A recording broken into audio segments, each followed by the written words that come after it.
The Spin-off Podcast Network. This episode is brought to you by Audi. The road is calling.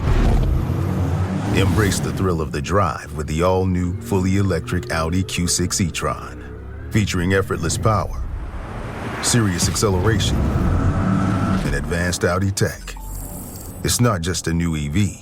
It's a new way to experience driving. The all-new, fully electric Audi Q6 e-tron is here. The next chapter of Audi starts now. Did you know that parents rank financial literacy as the #1 most difficult life skill to teach? Meet Greenlight, the debit card and money app for families. With Greenlight, you can send money to kids quickly, set up chores, automate allowance, and keep an eye on your kids' spending with real-time notifications. Kids learn to earn, save, and spend wisely, and parents can rest easy knowing their kids are learning about money with guardrails in place. Try Greenlight risk-free today at greenlight.com/Spotify.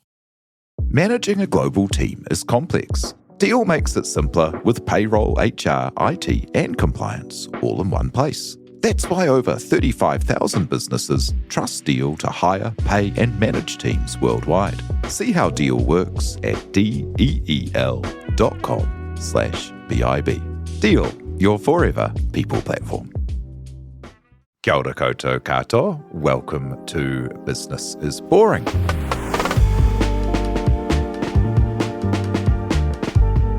This season, we're catching up with some of the leaders in the local ecosystem and people who, as businesses and business leaders, kind of embody some of the principles that I've observed make for great business.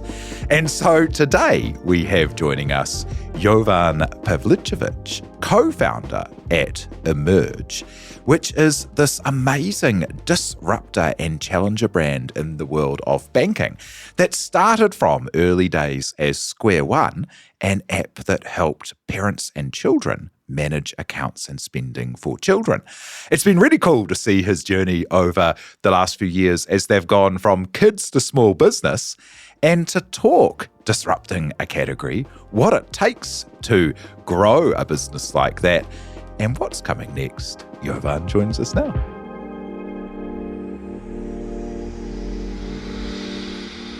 Tanakwe, thank you for being here. Far out, mate. That's a lofty intro. Yeah. So I'll do my best to try and meet that. Great to be here. Thank you. Well, I've really enjoyed the times that we've caught up over the last year and talked about your journey and where it's going and the super refreshing take that you have on business, and thought it would be cool to kind of like start by going back to the start of SquareOne. Now, what led you to find that problem, and what was the first way you tried to solve it? SquareOne's where it all begins in a lot of senses. Hence the name is kind of a cheeky clue in the name that we'll come back to where that leads to eventually. But it started actually with our own kids. So myself and Jamie, two co-founders. He has 3 kids, I have 2. And they were all getting to this age, I guess sort of primary school age really. And, you're starting to think about, okay, how are we going to manage pocket money? How are we going to start doing some jobs around home? How are we going to get you a bank account and teach you a little bit about how money works? And that was against the backdrop of my eldest daughter was 8 at the time, and I used the word cash, and she just said, "What's cash, Dad?" And that was a massive light bulb moment for me personally, realizing that we've had this huge paradigm shift. Whether or not we think that's a good thing or a bad thing is, that debate's arguably sailed, and we could debate that all afternoon. And so it was looking for a way and thinking, how do we get our own kids ready for this world that's going to be greeting them? And when, all they've seen is mum or dad just tap a card to get what you want 24/7, from the eyes of a kid, even from the pram, they're wanting to kind of wave the magic wand or press the green button. They want to sort of do the magic thing, right? And that's all they've seen. So, eldest daughter was 8 at the time, and I'd come back from kind of 12 years overseas, and most of that in the UK. and found that, nothing's moved in New Zealand actually since I was 8 years old. So it's still not something that's, really dealt with in school. It's not necessarily part of the curriculum. I think as Kiwis, we don't really like to talk about money too much. It's a bit of a taboo topic. And my experience certainly was growing up with none. It's definitely not something that's talked about. And so, I was looking at my daughters and thinking, well, my experience was you're going to turn 16, 17, leave home, leave school, get a job, and you're going to learn every lesson the hard way because that's how it happened for me, my parents before me, their parents before them, these kind of endless generational cycles of all of those symptoms. And so, really wanting to see something different and better for my own kids. And realizing that we were at the same time as all of those problems that have been around for generations that I've just covered, the additional kind of compounding effect of moving into this digital world where money's just sort of further abstracted by another tier, and literally all they've seen is people, the adults around them, the only financial lesson they get is, wherever we go, 24/7, anywhere in the world, you just wave your magic wand and you get what you want. Yeah. And there's no ability for them to participate. They're completely excluded from the world of money. And it's, to me, it was a bit like we're just going to give you the keys to the car when you turn 17, 18, and then you'll be straight on the motorway. And you've never had a learner's license or anyone's even talked to you about how a steering wheel works or what the gas and the brake pedals do. That was really the genesis, was just wanting to see something different. And not have our kids go through that same cycle of painful lessons through your teens and 20s and 30s. I learned every lesson the hard way myself, and wanting to be able to pass on some of that knowledge and experience and offer them something a bit better. Yeah, that's so cool. And as you mentioned with, just waving a wand and something gets spent, you don't learn budgeting, you don't learn conserving the change from your $20 bill, you don't kind of understand, a lot of the consequences of spending, right? And especially when you become older and then debt's relatively easy to misuse, Afterpay is easy enough to kind of sign up to. Having those foundations is so critical. And just to dig into that a little further, I had a similar experience in that my parents were both teachers, and, where everyone else around us bought kind of, investment properties or things like that. We just lived a kind of week-to-week kind of world, and so didn't grow up in a house that was especially about money or getting ahead in a money sense. Tell us about how that influenced you. Yeah, my mum was a teacher as well, and I've spoken to a number of teachers as we try to advance SquareOne as something that can potentially, one day, amazing, it'd be great to have good distribution through schools and have it as more financial capability, not just literacy, surfaced in the curriculum. So we are doing work with schools where we can. But in those conversations with teachers, and one of the memorable quotes from one of the principals was that teachers aren't, the type of person who becomes a teacher isn't necessarily geared toward money. And so it's not their kind of natural habitat. It's not something they naturally think about or are inclined toward. For us, it just wasn't really something that was ever discussed. And that was that typical thing. I think it's a very Kiwi thing as well, where it's still a bit of a taboo topic. Yeah, talking about money or in the States, it's pretty common to, even on a first meeting, so, what do you earn? There's a lot more openness, right? And you wouldn't dream of asking someone that in NZ. It feels crass. It feels like against the kind of spirit, right? But not knowing how to do that really stitches people up. And how did you go about building an app to allow parents and kids, to better manage finances? Because it's quite a difficult space, right? Dealing with money and trust, and they've never heard of you, and then people have got to go put a whole lot of cash into this thing, and it's a new behavior, and there's big incumbents, there's a inertia selling campaign where banks kind of sign kids up and the like. Yeah, no, we found it really easy. And I didn't have any grey hair before we kicked this off. Yeah, look, it's very real. The challenges are absolutely massive. The barriers to entry are exceptionally high. It's a combination of things: the kind of the regulatory landscape, the rut of incumbency that we're in, an education thing. You know, we don't necessarily know as customers what is actually available in the rest of the world. I think we're starting to catch up now. I think we were miles ahead of the world as the test bed for FPOS, essentially, in the 80s. And still coasting on it, eh? We think we're financially innovative. Yeah, that's exactly it. And so that was like that put us really ahead of the rest of the world. And then in the following couple of decades, the rest of the world caught up. And then the last couple of decades, the rest of the world has just gone supersonic, and we're still stuck with 1980s bank tech. And it's it is a combination of things. It's a smaller market as well, so I think it probably gets looked over. You've got the regulatory structures, the framework around it, the cost of clearing all those barriers to entry is absolutely massive. So it's one of, it may be one of, if not the most difficult markets in the world to try and disrupt. But we could see that this change was happening globally, and that it was really time for it to happen here. So that was kind of one of the big factors that gave us the confidence and conviction to step in, and we could see that it was just crying out for something to change. We're really sort of stumbling along with this broken set of incumbents providing a 1980s experience, and people are getting more and more awake to actually what's available and what can be done with technology. And there's this massive, at the same time, this massive like upswelling of public pressure around New Zealand being the most profitable place in the world to be a bank. Like the return on equity is incredible. It's wild, eh? So when did you start SquareOne? What year?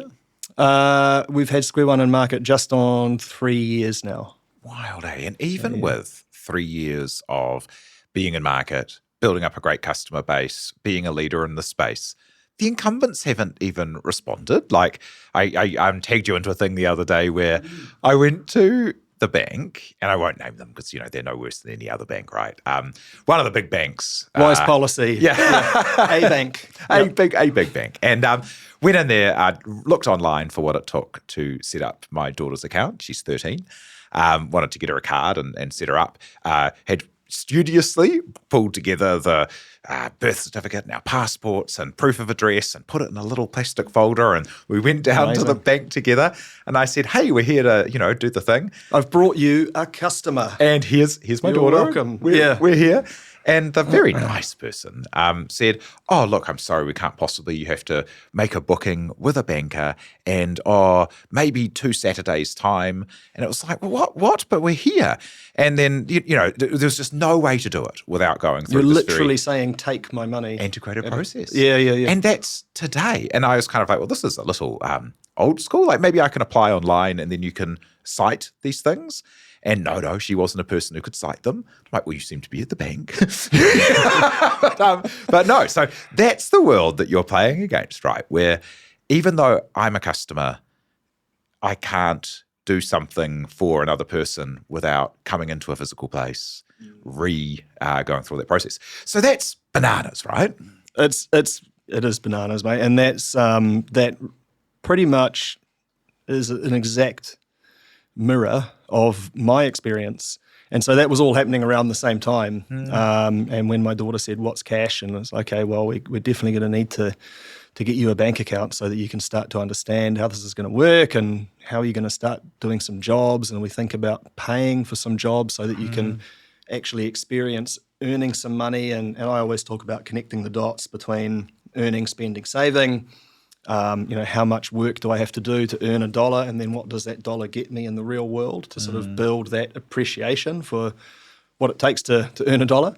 And so the first idea was, okay, we'll go and get you a bank account open so that I can start transferring some money across and start doing some jobs. And the same experience. And it was, needing to go and visit a JP to get original documents certified, multiple, days off work. And I was sort of thinking, not everyone can actually, is lucky enough to afford to be able to take a few days off work at all, let alone to attend to something like this. Take your kids out of school or whatever it might be, or take a Saturday as you were offered. So hitting all those barriers and just tearing my hair out, and the frustration for me is very real, and I just can't help but ask the question, like, why is it this way? And that's where we got really stuck and started to see, okay, hang on, this could be a massive opportunity if this is what it looks like, and we know what it could look like. That gap is the big opportunity. And you've built this to be a great success and a springboard for the things we'll get to next with Emerge. But when you went out with this idea, I haven't talked about this, but I can imagine, people would say, oh, well, kids, they can't even buy it themselves, and parents don't want to pay to do, and there's already banks and the problem's solved. And I'll bet you had a challenging time to raise. Is that a fair assumption? Yeah. We started off talking to the, and bless them, the local New Zealand angel community. Absolutely fantastic support from them. It comes with a lot of very direct questions, of course. There were definitely all those kind of questions. Probably the biggest one was, the banks will just do this themselves. You can risk sounding pretty arrogant to say, well, actually, we're going to build something that's better and faster and nicer and is going to grow quicker and is going to do better things than this organisation that multi-billion-dollar profit engine. Prints $1 billion net profit every quarter. So you have to balance that pretty finely. We hung on to our conviction, and we bootstrapped to start with, got the prototype stood up. The original idea, it came from Jamie and I, we'd go on family holidays together and stuff and take the kids and do all sorts of fun activities and whatever. The kids are all asleep and we're talking after dinner about, all sorts of ways to put the world to rights. And the original idea was for, could you make a wearable that kids would be able to, the kids could buy an ice cream at the beach or whatever. How would that actually work? And you sort of reverse engineering from that. Okay, if you're going to have a wearable, you'll need some way to be able to display a balance. So you're going to need to build an app. And then you're going to need to be able to load money on there. So you're going to have to be able to accept payments. You're going to need to be able to make payments. So you'll need to be able to issue cards, which means you're going to need something like a scheme license from one of the schemes. That's a Visa or MasterCard. And actually what you need to do if you want to have a wearable, first of all, you need to be a bank. And so all of the stuff was swirling around at the same time. Jamie and I had been looking for the chance to work together for, I'd say, over a decade, and our sort of life and career paths had done this over the years, and so all the stars aligned with this kind of, we could feel this massive sense of an opportunity to disrupt something huge, go out and do something really big together, and to do something that would actually be hopefully a benefit as well for the whole country and for our next generation. And so cool that, able to build that first product. And, what's your customer base at the moment for that first product? Like, how many families and children are involved now? Couple hundred thousand total. That's including parents and kids. Yeah. I mean, that's fantastic, right? That's a real impact in a country of this size. But then the next step to take, many people might look at that and go, well, we've done kids. Okay, well, we've basically had to build out all the functionality and utility of a bank without having a banking license. They're way too hard to get at the moment in our current system, right? Yeah. And maybe the next step would be, well, let's build out graduate accounts and let's build out family accounts and let's go there. What led you instead to decide to launch Emerge, which is targeting in the first instance and serving in the first instance small business? That's a great question, and kind of on the face of it, that we had a few people say, why this pivot? And it takes a while to unpack the really big vision that was always there, but just to try and do it really quickly, we always had this vision, like it wasn't just about making the world's best pocket money app, it was, could you build a bank? And we have to be super clear as well that we're not a bank, we're not a registered bank. That's where we hope to get to. And it might be a few years down the line. For us still, it'll be at a time when it's right for what it means for customers. That's when we would look to tip over that threshold. But for the time being, very clear, we're not a bank. So the big vision though was, not could you make the world's best pocket money app, but could you make a bank? And so Emerge is that bigger vision starting to come to life now, where SquareOne, it does a lot of things. It does a lot of heavy lifting in a lot of places that we didn't foresee, or we didn't intend that would be the outcome. So foster families, people, even like adults living with disabilities, parents or people, say more our age, whose parents need supervision with their money, or supervision in general. There's a whole lot of, there's actually a meaningful proportion of the population that have a similar need for someone to help manage their money, essentially, with this oversight that SquareOne provides. But that vision for SquareOne, it does all this amazing heavy lifting, and it's helping our next generation be better with money. And then we always wanted that to be kind of the on-ramp to the world of money.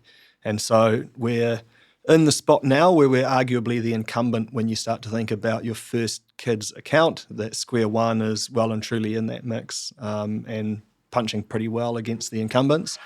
And then Emerge is the parent group. So over time, SquareOne will become a product of Emerge. And that jump, like that, it's almost like a barbell where you've got youth accounts at one end, as you say, and business at the other.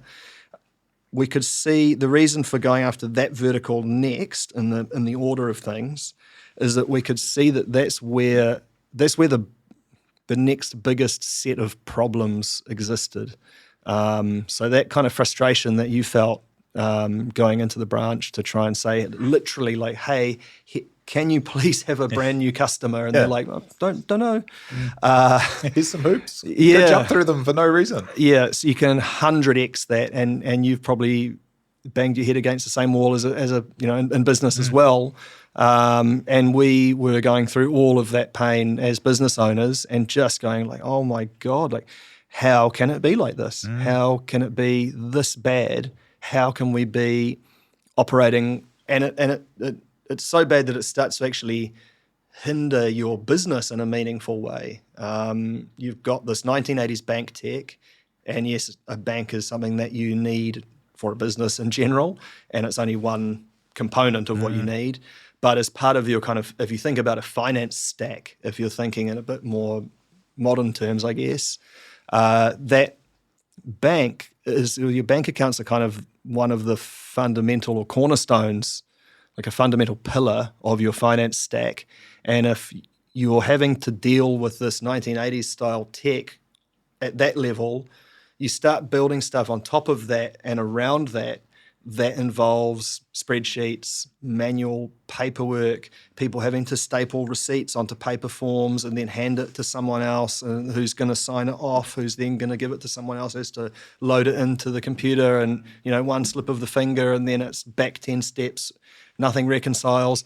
Like there's so much mess and just like a spaghetti that kind of sits on top of that clunky product or service provision from the incumbents. Yeah. So it really does span out and start to impact your business in heaps of different areas. So yeah, we were finding, even to open a business bank account, and we hear this a lot from customers, it can be 4 or 5 months. Multiple branch visits. You might have to take an accountant in to do like a Dragon's Den style pitch. They know, I guess, you've got a very commoditized product set and series of brand offerings where You can choose blue, red, yellow.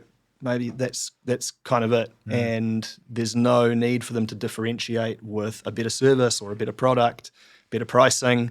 So there's this captive market and all of the difficulties that come out of that just slow business down. So that's where we were experiencing the next big series of pain points personally. And then you look at that and go, okay, well, 97% of Kiwi businesses are small businesses. That's the better part of a million addressable market companies. And so they're all dealing with these horrendous headaches. The typical, even in a really well-run business that's quite tech forward, 20 or 30 staff, been around trading really well, been around a decade, they'll still have the office credit card that gets passed between 30 people. Yeah. And it's like, who's got the card today? And I need a receipt. Did you bring the receipt back? Yeah, just What's horrendous. the number?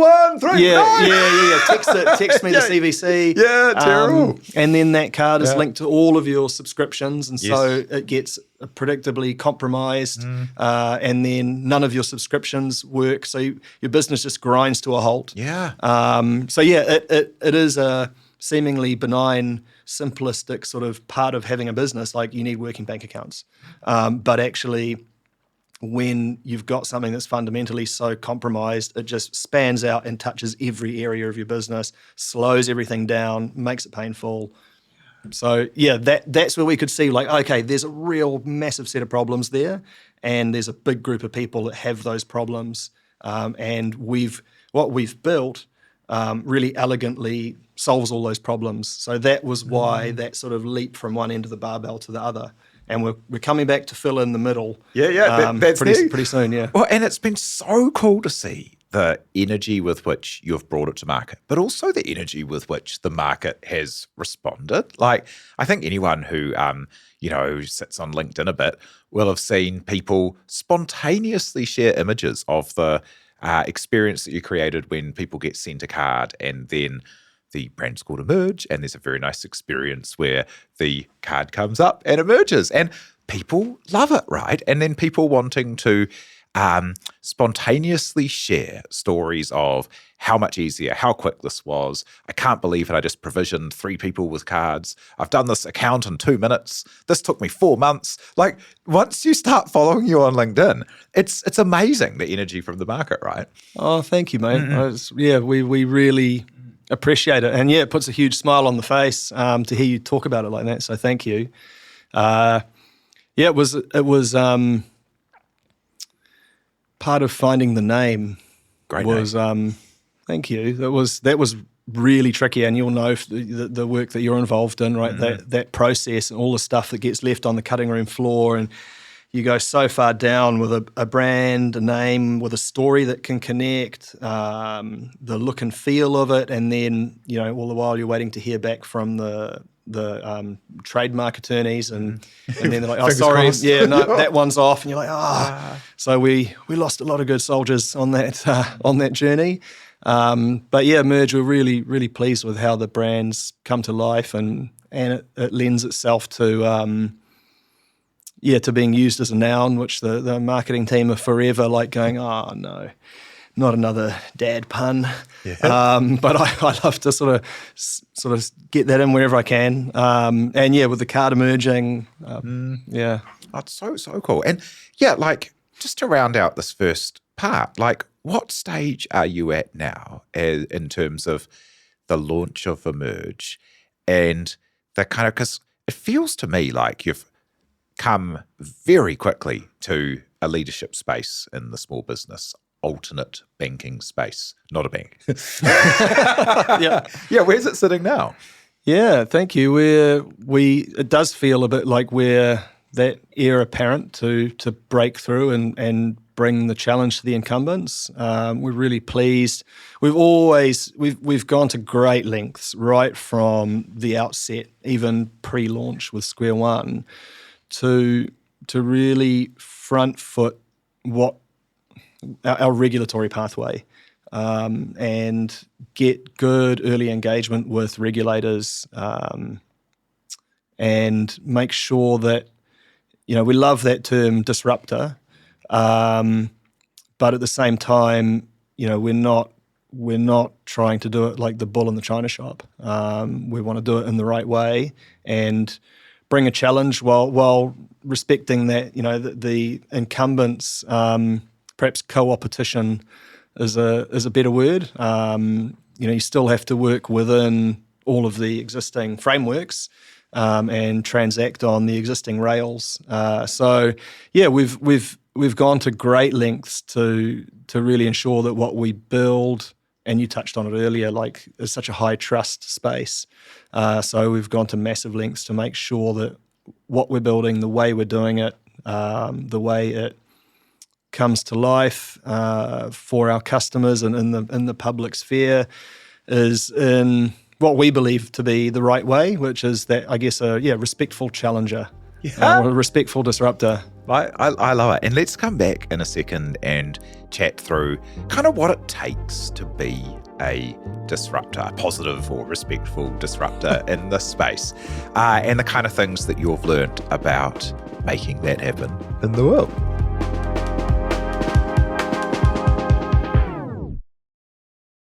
If your team spans multiple countries, so do your challenges. With Deal, you can hire, onboard, equip, and pay your team worldwide without extra friction.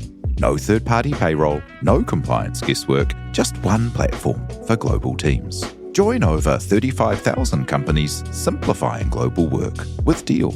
Visit DEEL.com/BIB to see how Deal can help. Deal, your forever people platform. This episode is brought to you by Indeed. When your computer breaks, you don't wait for it to magically start working again. You fix the problem. So why wait to hire the people your company desperately needs? Use Indeed's sponsored jobs to hire top talent fast. And even better, you only pay for results. There's no need to wait. Speed up your hiring with a $75 sponsored job credit at Indeed.com/podcast. Terms and conditions apply. This episode is brought to you by Amazon Business. How can you free up your team from time-consuming office tasks? Amazon Business empowers leaders to not only streamline purchasing, but better support their teams so they can focus on strategy and growth. Free up your teams and focus on your future. Learn more about the technology, insights, and support available at amazonbusiness.com.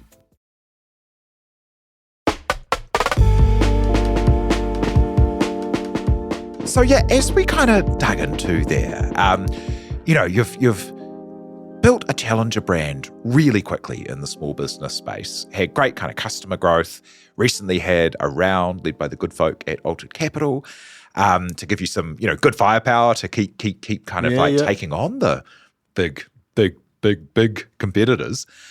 What do you think has made you successful as a positive disruptor in the space? Like, what kind of stuff allows you to move fast, care more about customers, execute? Like, what do you put it down to? Yeah, that's a huge set of questions to unpack, I guess. And thank you. It's nice to know that we're seen as a success. You never kind of feel it when you're in the eye of the hurricane a little bit some days. And there's always, a million things to improve. What's got us to where we are, I think. Should we even start with the term, actually? Like, what do you think of the term disruptor? Because when I was putting together this, thinking about, what makes for a great disruptor, you just came to mind as the absolute perfect example because you got the big incumbents. Oh, wow. And through execution, pace, and caring more about customers, you've been moving faster. But what do you think about the term? It's almost kind of become a bit overused or something, but it really does mean something. Yeah, I think it does. And you're right, it's at the risk of being overused. Everyone wants to be, the pitch deck always needs to say, we're the Uber of X vertical. Disruptor is definitely, it does get thrown around, but it's nice to know that we're thought of as a disruptor. I think that's great. That is what we want to do. We see so many problems, and to your question, I guess what's led us here is probably relentless frustration. might be one of the underlying themes and it's just not wanting to accept that this thing is broken and it's dumb and it's slow and it's painful and, oh, well, that's just how it's always been, so that's how it's going to be forever. I just, as a personal thing for me, I just get so frustrated when stuff doesn't work and isn't easy, and you can see that it should be.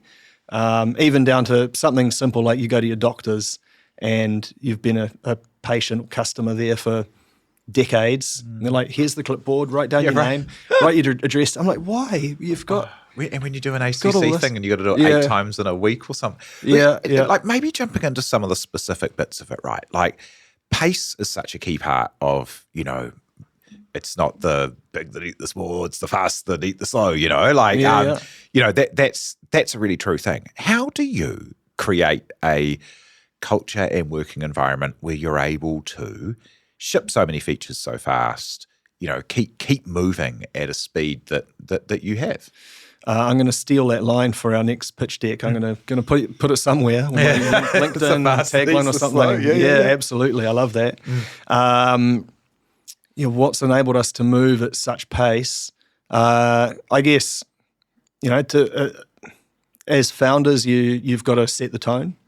So myself and Jamie, we're both pretty competitive people, I think, and we've both had reasonably long careers now. We've known each other, been great mates for a couple of decades, and I guess we put our names to this, and we've seen this as kind of your one big shot, really. And there is no plan B. There's no going back. We are determined to make it work.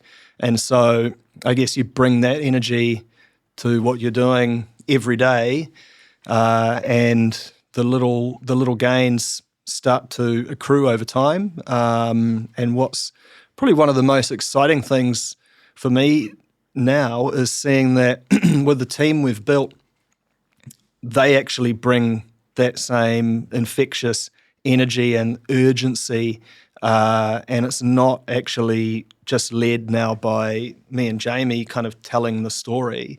There's actually a much wider group of people now. There's across not only in the business, but all of the, you mentioned some of our backers on the cap table, that network and the customer support as well.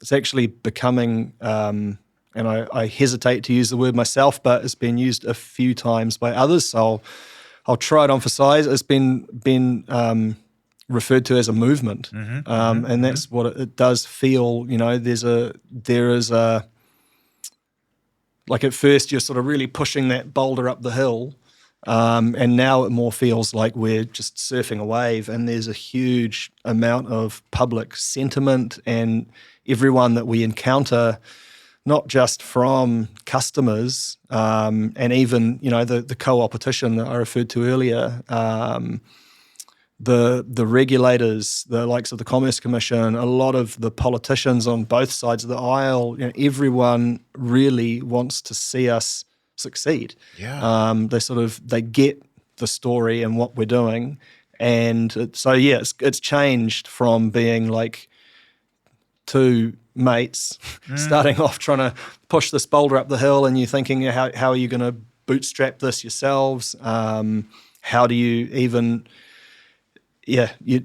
how do you fund something like this, or even fund yourselves to get it started? How do you navigate the legal pathways and the regulatory hurdles and the tech challenges, the security, the trust, the brand, the product? It's, if you say to someone, like, how do you build a bank? I was just like, that's an impossible thing. So it's been taken in many, many, many, many, many tiny steps and incremental gains, and now we've transitioned from being that kind of pushing the boulder up the hill feeling to just surfing this wave of positive sentiment. That's awesome, right? Because like everyone, it doesn't matter who it is, if it's a telco or a utility or a bank, people end up kind of disliking the people that take some of their money all the time and aren't that great to deal with all the time.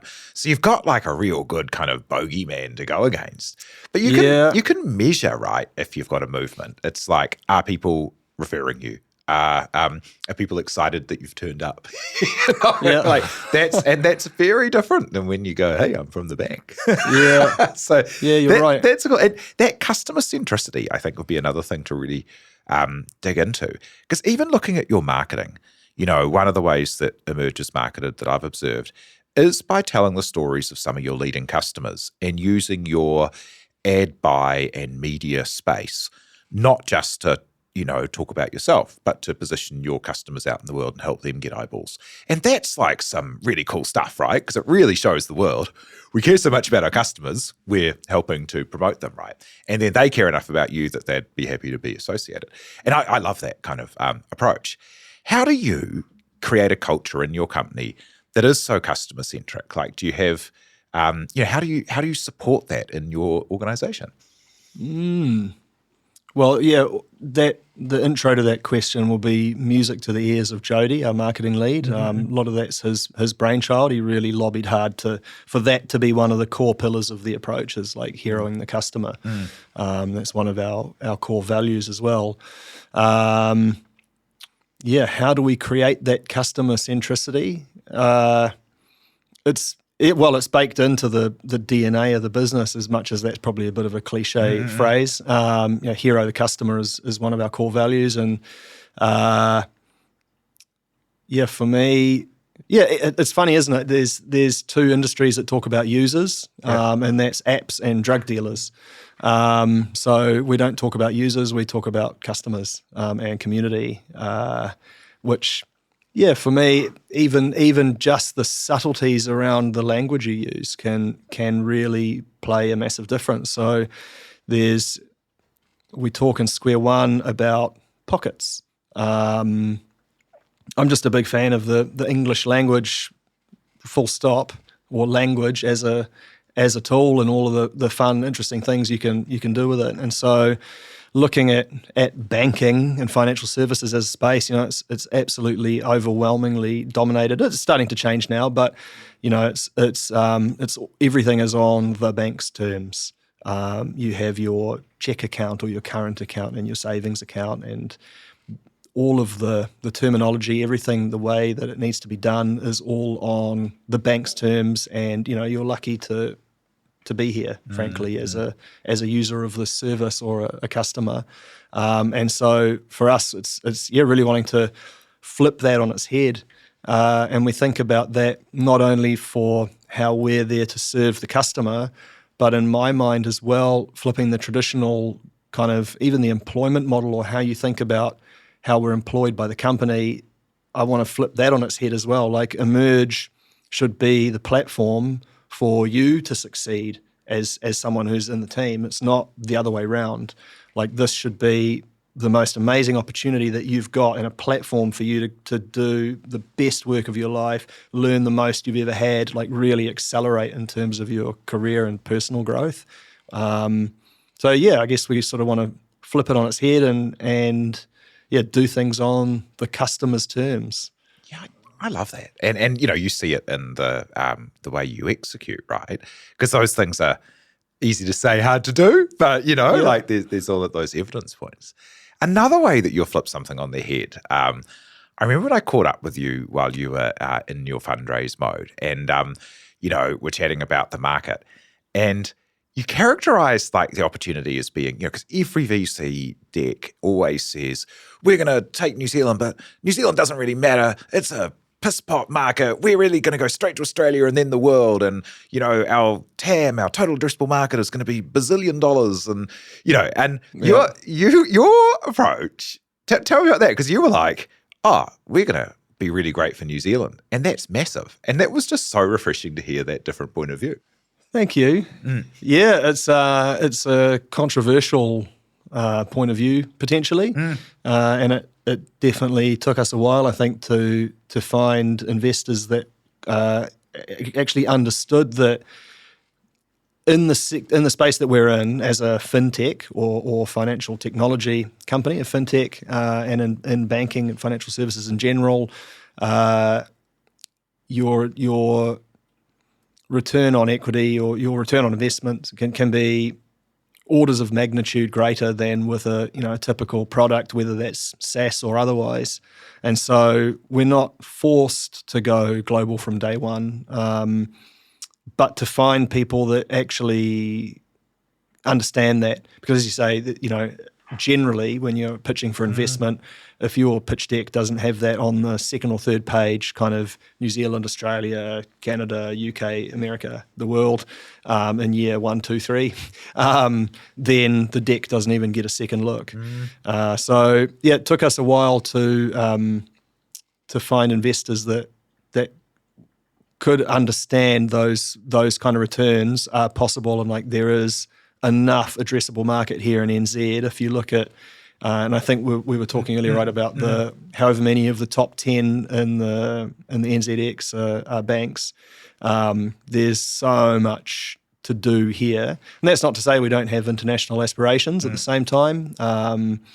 That's something we'll again maybe discuss over a coffee or a beer. That's absolutely. Well, it's such a big possible. market for the beginning, right? And then we've also been, until very recently, pretty overlooked by the international neobanks and the like. And now there's a little bit of stuff coming, right? But there's no shortage of profit being made in banking locally. And I love that confidence and the different approach there, which like a lot of people shape their company for the narrative that they think VC want to see. And I don't know if it always helps the companies as much as doing the best thing for the company. And really love that approach. Yeah, thank you. No, agreed. And it's so important to be able to, stay true to your vision and your artistry, I guess, if that doesn't sound too pompous. To do a disclaimer, this isn't a chat with something we have invested in. You're already oversubscribed, so there was no room. So that's cool. That's why I was so confident when we were speaking, because we were like at the tail end of the round. If you'd tapped on my shoulder a couple of months before. It's so good. And then it's just a couple of final thoughts to kind of jump to. What advice do you give to people who are wanting to kind of take on the big players and do something that conventional wisdom might tell you is too hard? Because, you've been very successful in raising funds and bringing customers on board. But, the scale of your adversaries is kind of wild. Your entire raise is probably their, teabag budget or something. It's still a real big thing. And you've, persevered through and kind of done it one bite at a time, right? And so what kind of advice do you give to people who do think there's an opportunity in something that looks like a big old challenge? Yeah, well, very recently I've had I've been in the fortuitous position to be able to start to mentor a couple of other people who are sort of, at the start of that startup journey. And, so grateful, again, the whole community, whenever I was stuck or looking for help or needed an answer, didn't know the answer to something, you can just ask someone. Or if you're looking for something, everyone's happy to help and make connections. So that's been great. And now it's my chance to start to repay some of that. And was sitting with someone recently and talking through kind of exactly that question. And the advice I landed on was start with, and you'll probably love to hear this, start with brand. And then start with customers. Those are kind of the two places I would start. I wouldn't go out and spend all of your money on engaging the most heavy-duty legal firm up front. Start with the customer and design a brand that speaks to them, and then see if you can build a community. That would be really the starting point, because if you've got customers saying, oh yeah, actually that looks really cool, I've got that problem and I'd buy that off you, then everything else comes really easily. Raising money, whatever you need to do, will come super easy if you can say, look, we've built this wait list, we've built this community, we've got something here, and there's this nascent or pent-up demand for this thing. This is the opportunity, this is where it's growing, this is where it's going to go. You'll be on a pretty quick path to where you want to get to. So start with the customer. I love that. Brand. If you can prove out that demand, I love that. Everything else will follow, right? And as a final thought, what will success be for you? What's success on kind of a personal level and a business level? Yeah, look, I think if we want to build something that, whether you're 7 or 107, enables all Kiwi to take control of their money, not just doing things on the bank's terms, doing things on their terms. If we get that right, we won't just build something that challenges the banks, we'll have left a legacy. So that's kind of that would probably be what I'd call success. Hey, well, thank you so much for coming and sharing the story so far. And can't wait to see the next steps as a positive disruptor out in the world. Thank you so much for sharing your story today. And can't wait to see what you make happen next. Absolute pleasure. Thank you, mate.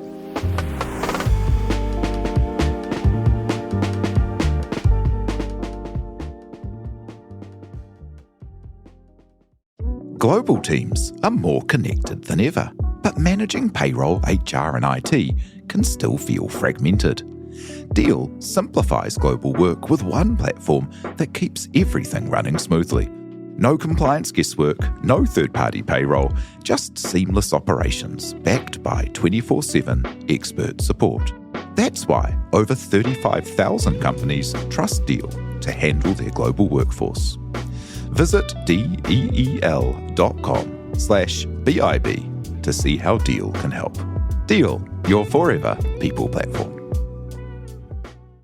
Kia ora koutou, this is Toby Manhire, host of the spin-off politics podcast Gone By Lunchtime. Join me with Ben Thomas and Annabelle Lee Mather for a special live pod event April the 9th in Auckland at Q Theatre. We'll have bells and whistles and animals and children and special guests all gathered to discuss the state of the coalition government halfway through the term. That's April 9, Q Theatre. Tickets are available now from thespinoff.co.nz/events.